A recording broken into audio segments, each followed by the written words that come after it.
our coverage of Pope Francis in America continues tonight. Danielle North joins us again now live in Washington, D.C. Danielle, you've been there for the entire Mass at the Basilica. Tell us what you saw during some of the more serious moments. Well, as if on cue, this is it. The final moments of the Mass being celebrated by Pope Francis here at the Basilica. And this really has been only the second moment of applause during the entire celebration. We'll get to the first one in just a moment. But I have to tell you, at the very beginning of the celebration, you could hear a pin drop. 25,000 people. And this was not a moment where there would be cheers. When the pontiff emerged from the Basilica, everyone was quiet and respectful as he began the celebration outside of the Basilica this afternoon. And again, as I mentioned, there was a moment of applause following his homily when the crowd just took a moment to applaud, obviously pleased by the words that they heard and the message that he delivered here this afternoon. Danielle, what was it like getting there today? I mean, there's thousands of people there, obviously. It must have been a little tough trying to get through all that crowd and everything.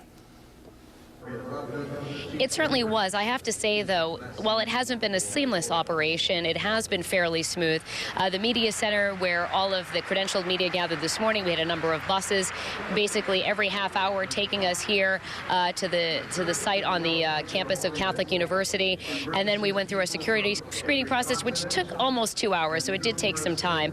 But overall, things went smoothly, and people really seem to be pretty patient with all of it. And what's it like? I mean, we said at 5 o'clock how incredible that shot is behind you of this Mass taking place, the sheer momentous occasion, the amount of people there. What was it like being there in person, if you can kind of give us an idea, Danielle? It was incredible. There were a couple of moments that stand out for me. One was down below the media risers. I mean, we're pretty high up here in the air so that you can get this shot behind me. There were two nuns, one elderly, one I would say probably in her mid-40s or so, who were overcome by the heat because it is blazing sun out here for most of the afternoon. The two of them just sitting quietly in such joy watching the pontiff celebrate Mass.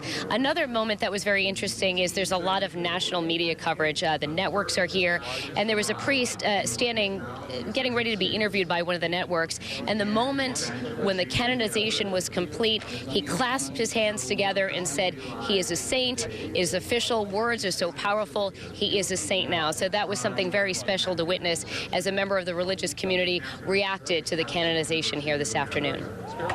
Some great insight. Thank you so much, Danielle North, reporting live in Washington, D.C. And our